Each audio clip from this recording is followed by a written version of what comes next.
Hi, I'm Jack, and welcome back because today I'm going to give you guys a spoiler-free review for none other than Doctor Strange in the Multiverse of Madness. It is directed by Sam Raimi, who returned to the comic book genre 15 years after the release of Spider-Man 3, and it stars Benedict Cumberbatch, Elizabeth Olsen, Xochitl Gomez, Chiwetel Ejiofor, Benedict Wong, Rachel McAdams, and many more. And with that said, let's get started. The film follows Doctor Strange months after the events of Spider-Man No Way Home, where his spell has caused a rift in the multiverse, and he teams up with a girl named America Chavez, who is very powerful, and teams up with his allies in order to take on a dangerous new adversary. Ever since San Diego Comic-Con 2019, I've been really looking forward to this movie, and this was by far my most anticipated of all the movies that was announced in the Phase 4 lineup. And then Scott Derrickson, who directed the first Doctor Strange movie, dropped out, and then we got Sam Raimi. I was really excited to see what Sam Raimi was going to do, especially as this is his first big movie in nearly a decade, and first comic book movie since he wrapped up his trilogy with Spider-Man 3. So naturally, I was really excited for that, especially the horror genre, because he did the Evil Dead trilogy. And it is safe to say that this is one of the most unique and distinct MCU movies we have ever had. It feels very much like a Raimi movie through and through. It does not feel like a movie that anybody else could have made. It feels like the only director that could have made this movie is Sam Raimi, and it really does deliver. Especially what the marketing showed us, it does live up to that hype. It is very much a Raimi movie first and foremost than it is an MCU movie. And I really dug it because Raimi is one of my favorite filmmakers. I love Spider-Man 2 and the Evil Dead trilogy. So I was really excited to see him tackle this character, and I think that he did such a great job with it. I really enjoyed just the visual flair of things. It has great camera movements, especially with horror elements where the camera just zooms in on the characters' faces, or even with how it's angled at points in the movie, and he really amps up the tension in this movie. Sam Raimi is just the perfect director for this movie, and I'm so glad he was able to make it in a way that satisfies him, but also just works with what else we've had in the MCU. And I think by far, this is one of the best directed and most creative installments to come out of the MCU. The cast is great. Elizabeth Olsen is easily the heart of this movie as Wanda Maximoff, aka Scarlet Witch. I loved her in WandaVision. I really enjoyed her character a lot in the MCU, so I was really excited to see how Raimi was going to handle her in this movie. And I think she's excellent. There are a lot of great moments from her character, especially her performance, which gives off a lot of really raw, real humanity into the character, especially in this era of the character's life with what happened in WandaVision. So I've really enjoyed what they've done with her character in terms of acting. Really great moments there. And Benedict Cumberbatch is awesome as Doctor Strange. I've loved him a lot ever since his introduction in his solo movie. I really enjoyed how integral he is to the MCU now, and I really like that we finally got to see Benedict Cumberbatch front and center as the title character. I think he's awesome. I love his dynamic with Benedict Wong and Elizabeth Olsen and Xochitl Gomez, and how he interacts with all these characters that he interacts with along the way. He is awesome. He is continuing to solidify himself as one of the best characters in the Marvel Cinematic Universe, and I am really just happy to see that this is just another awesome movie with the character of Doctor Strange.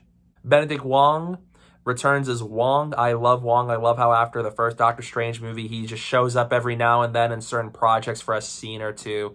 I love his presence. I think Benedict Wong is really funny, and I think he's really great. So I really like that this time I got to see a whole lot more of Wong since the first Doctor Strange movie, and I really like how we get to see him continue as now he's the Sorcerer Supreme, especially as Doctor Strange was dusted by Thanos in Avengers Infinity War. And so I really liked what they did here. He has a much bigger role here than he has in the past, but I think it's so good to finally see Wong back in action as a supporting character. And Xochitl Gomez stars in this movie as a new character in the MCU named America Chavez. And I think I love her dynamic with all these other characters, especially Doctor Strange, which is their dynamic is a huge part of this movie, and a lot of it relies on their dynamic. And I think they were really fun to watch. I really liked how they first started out and just how, as the movie progressed, we see their dynamic grow. And I think really nice to see, especially when they're in a situation like the multiverse and chaos. And so I really enjoyed those two. And I really think Xochitl was really great, especially playing a lead character like this in a movie like this. And I think she was really great. And Chiwetel Ejiofor returns as Mordo in this movie. I was really curious to see how they're going to handle Mordo, especially because this is the first time we've seen him since the first Doctor Strange movie several years back. And I'm not going to give away spoilers, but I think he's not too big of a presence here as I thought he might be. But it was cool to see Ejiofor again. I really liked seeing him come back as this character. And I think there's some really cool moments between him, especially in fight sequences and with some really great moments with Strange. I think he was cool, and I thought he was great from an acting standpoint. And we got to see Rachel McAdams return as Christine Palmer, and I liked her. And not only just one Christine Palmer, but we even got to see just a whole other side of Christine Palmer, because again, we are talking multiverse here. And so I really liked her here. It was nice to see her again. I never thought we were going to see her again after the first movie, but I'm glad we did, because I did enjoy her in this movie. And there are a lot of surprises to be had, and I will not name who the actors are and who they play, but there are surprises to be found here. But do not come into this movie expecting Avengers Endgame, Spider-Man No Way Home level cameos, because this movie is not that at all. It is very much a horror movie with the multiverse that involves Doctor Strange and Scarlet Witch, and I do not think you should come in expecting big cameos every 5 minutes, because if you do that, you are going to disappoint yourself immensely. For a movie that's 2 hours and 6 minutes, I think it's a very well-paced movie. It kicks off right off the bat from the opening shot of this movie. It never takes 10 to 15 minutes to just set everything up and then kick into high gear. It jumps into high gear right from the get-go. So you're immediately dropped into this whole situation and all this craziness, and it doesn't leave you feeling bored. It doesn't leave a dull moment. Once it begins, it really begins, and it just does what I love with Raimi, where with his pacing, they're usually well-paced, and I think this one's no different, because it does not, I never felt bored watching this movie. In fact, with Raimi, I love how he managed to get you hooked right from the get-go of this movie, and how once the movie begins, you get the situation here and you already have the story in motion, not it just pauses for a bit and then it continues. So it actually feels nice for an MCU movie to finally start with the story right from the beginning. This is also very much a horror movie that is by far the most violent and gruesome installment to come out of the MCU. I don't know how kids might react to this movie. It depends on just how they feel about horror, because it is very much a horror movie, and there are characters who die in very dark ways and very gruesome ways at that. And I think this is very much Evil Dead 2 Raimi, not so much Spider-Man trilogy Raimi, because this is a movie that also relies a lot on the horror elements from Sam Raimi's filmography, and I think it feels very much more on the Evil Dead side of Raimi as a filmmaker than him making like the Spider-Man trilogy. This is a very violent MCU movie. Not the most violent movie I've ever seen, not the most violent comic book movie I've ever seen, but it is the most darkest and most gruesome of the movies. Characters die in very, very gruesome ways, and it is not so much as lighthearted of a movie as, like, say, his first movie or some of the more recent MCU movies. So you keep that in mind, because it is indeed a horror movie, and there are some scary moments to be found here. Groovy. The visuals are fantastic too. While I don't know if it's as good as, say, the first Doctor Strange movie, there are some really good visuals to be found here, especially with the multiverse and all these other worlds that the characters go across to, and I think it's very well shot too. It really does have that Raimi flair that you love from his filmography. It does not feel like another MCU movie has the same visuals as this. It's like, no, this is very distinct. It has the Raimi flair, and like I said before, even the camera movements and style and cheese, they're all screaming Sam Raimi directed this movie.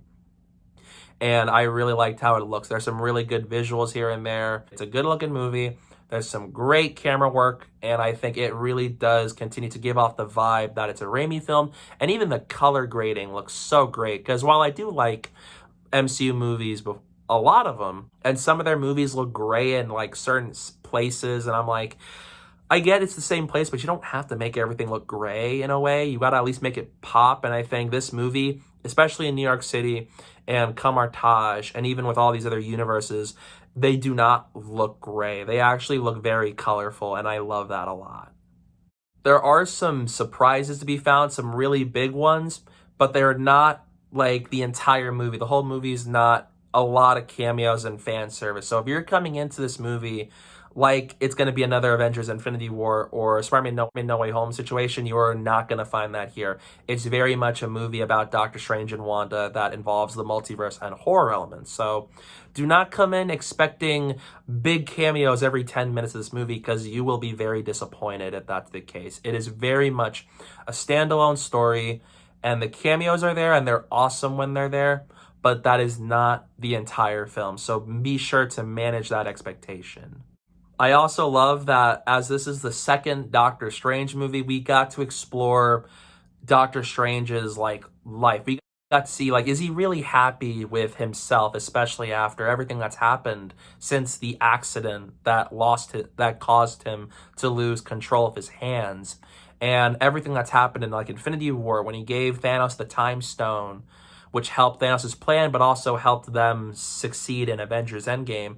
We got to see a lot of those questions here of just his happiness and him being a hero, and just this movie really tests all of that, and I really like it. We got to see questions like, did Doctor Strange ever have a chance to be with Christine? Or does Doctor Strange, could he have done anything else other than to just let Thanos have the Time Stone? And we really see all those questions be answered, and we see just how hard it is for Doctor Strange to be a hero, especially with all the stuff that has happened in his life since the accident.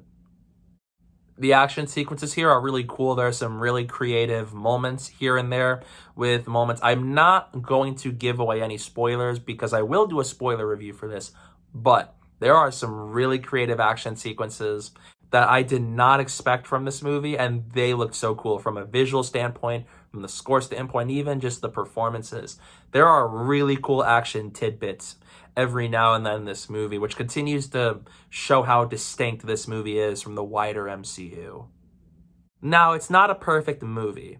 I will say, I think, as I do like the dynamic between Doctor Strange and America Chavez, I felt like America Chavez was very much a plot device to push the story forward. It feels like her character is just there to serve this story because everything in this movie happens around her. And I think a lot of it feels like she's just that average plot device character. There are some great moments with her character, especially in characterization points, but a lot of what we get of her, and especially with what happens to her in the story, just feels like she feels a little bit more like a plot device than a character. So maybe some more characterization bits would have been nice to see. And I think while it is very well paced for the most part, I do feel like the movie could have benefited from an extra 10 to 15 minutes because it's very fast paced. It doesn't have a moment that halts the pacing, but I feel like they could have had 10 to 15 minutes to let some emotional moments breathe a little bit,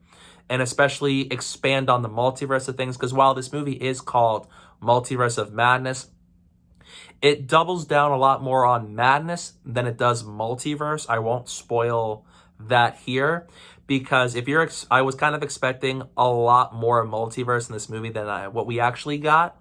But it was still cool to see them explore the multiverse in a way. It's still really cool stuff. But I think it would have been cool to just explore the multiverse just a little bit more, because it does double down on the madness portion of the title.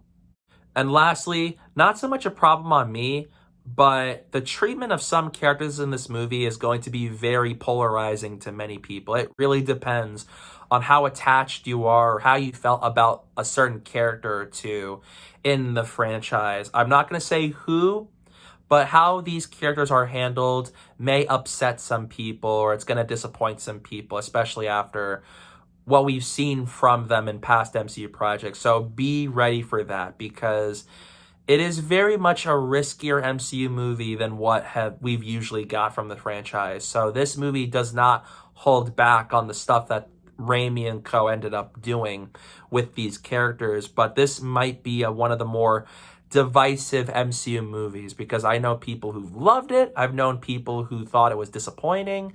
So manage your expectations, and I did not mind what they did with the characters, especially with how I saw their arc and just what happened in the other projects that they were in. So I wasn't too bothered by it, but I think how certain characters are treated will be considered divisive to many people. All in all, I really enjoyed Doctor Strange in the Multiverse of Madness. It's a really great Sam Raimi movie, first and foremost, with excellent performances from our cast, awesome action sequences and visuals, and it's one of the most unique and creative MCU installments to date. I love this Doctor Strange movie. It's a really awesome sequel to that first movie. There are some issues here and there. There are some characters that could have been handled better, some that are going to be very divisive to many, and especially the pacing could have just had a few 10 to 15 minutes to explore more of the concept it's tackling. But I really enjoyed the horror movie element and all that. I think it is overall a really solid Doctor Strange sequel that gives us another focus on our lead character of Doctor Strange, while also continuing what we've seen from WandaVision and No Way Home and all that. So in the end, I'm going to give Doctor Strange in the Multiverse of Madness an A. And it is a must-see on the big screen. I really enjoyed this movie. Again, I feel like while this is a well-received movie, I think there's going to be some divisiveness to it, especially with how some characters are treated, and especially how different it is to the wider MCU. It's not going to be this big cameo fan service movie some people are expecting. It is very much a horror movie that focuses on Doctor Strange and Scarlet Witch. So try to lower and manage your expectations as much as you can so that you can lower your chances of potentially being disappointed, because I think it's a really great movie. I really enjoyed it, and it is a very unique and creative movie in the MCU, which I really dug, and I love seeing Sam Raimi return to the comic book movie genre with this. It's probably one of the best MCU movies and even best MCU sequels in my opinion, and I really enjoyed what this movie was able to do for the characters and just the genre and especially the franchise. And don't forget to stay tuned for those mid and end credit scenes. One of them is very important for the future of the character of Doctor Strange, and two, just trust me, it's funny. And so stay tuned for that. And guys, those are my thoughts on Doctor Strange in the Multiverse of Madness. Let me know down below in the comments section, what did you think of this movie? Did you like it? Were you not a big fan of it? I'd love to hear down below in the comments section. And don't forget to follow me on social media. My username is down below at the bottom of the screen and in the description below. So please go do that while you're at it. And stay tuned. I'll have a spoiler review for this movie coming up after I see it again this weekend. So stay tuned for that. And don't forget to hit that like button and the subscribe button. And stay tuned for more.